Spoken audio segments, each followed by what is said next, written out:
Oh, hey Joe. If you haven't met Joe yet, he's the owner of a very small business in his town of 100 people. Joe sells cookies for $2 each, and he sells a lot of them. 250,000 per year. As of right now, Joe employs 10 people at his business, and he pays them a minimum wage of $10 an hour. Assuming Joe's employees work 40 hours a week, 50 weeks a year, with 2 weeks vacation, each employee gets $20,000 per year.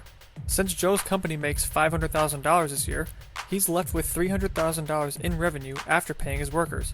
It costs Joe's business only $1 to make each cookie, accounting for labor expenses and the materials needed to make each cookie. So Joe's expenses are $250,000 plus $200,000 in wages, and leaves him with $50,000, which is a solid profit for a small cookie business like Joe's.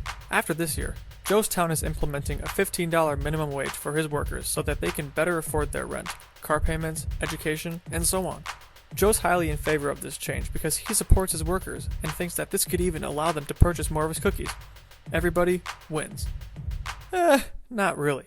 If Joe pays his workers $15 an hour for 40 hours a week and 50 weeks a year, he will be paying each employee $30,000 a year, for a total of $300,000 for all his workers.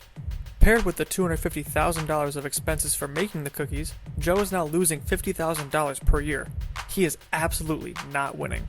If Joe wants to be nice and only make $30,000 a year like his workers, he will still have to fire at least 2 of his workers to get to that point, or give each worker significantly less hours of work each week.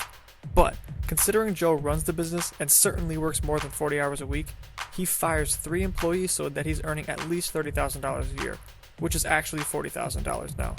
So, Joe is left with 7 workers and a salary which is $10,000 less than last year. What could Joe do to keep his workers and his salary? Simple. Joe, bump up those prices. Now each cookie is $2.40. Joe's business is making $600,000 a year now, and he does not have to fire anybody. And his salary is back to $50,000, all because his price only went up 40 cents. You might be thinking, 40 cents? That's nothing. And his workers make $10,000 more per year. But now Joe's price for each cookie went up 20%. Imagine if that happened to other goods that cost, let's say, $100. They would now cost you $120. That's a big jump.